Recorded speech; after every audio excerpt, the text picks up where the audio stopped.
Yes, nongeye kubasuhuza abakunzi b'Inkogoto TV Rwanda. Murakaza neza nanone aho muhabwa ibiganiro byiza. Umuntu wanyu ubasha kubazanira ibiganiro byiza bicukumbuye kabisa. Banyita Claude. Iyi ni Inkogoto TV Rwanda. Uyu nguyu rero ni umunyempano ukomeye cyane waha mu karere ka Huye. Aha twari twamusuye kabisa, araducurangira, aturirimbira, afite ijwi ryiza, afite impano yo kuririmba, afite impano yo gucuranga. Aho ni umusore bita Denis, yitwa Denis, akaba ari umunyeshuri. Uyu musore urumva ko ari umusore ufite impano, piano, azi kuyicuranga neza, azi kuririmba, afite ijwi ryiza cyane. Abantu mufite ubushobozi shaka ukuntu mwateza imbere ino mpano kabisa. Hanyuma rero ahangaha ku Nkogoto TV Rwanda murabizi neza ko dufite ibintu byinshi dukora bigiye bitandukanye.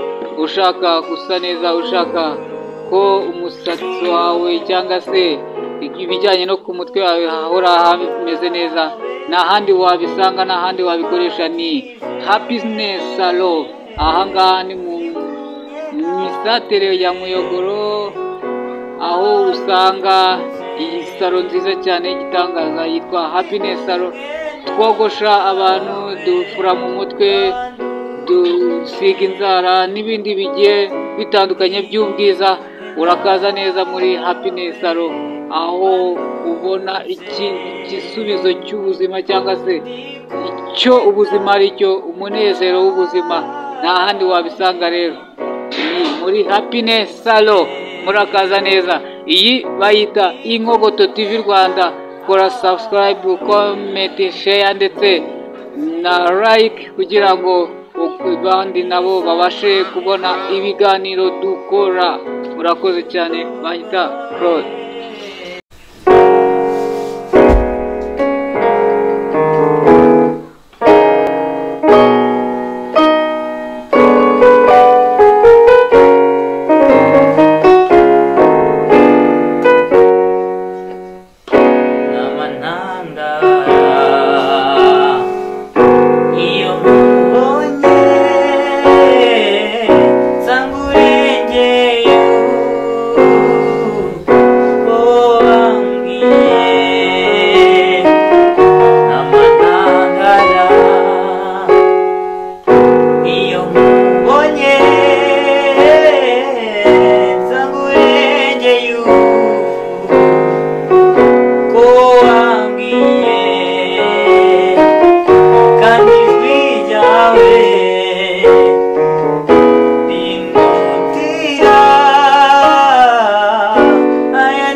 nawe narutse ndi kumwe nawe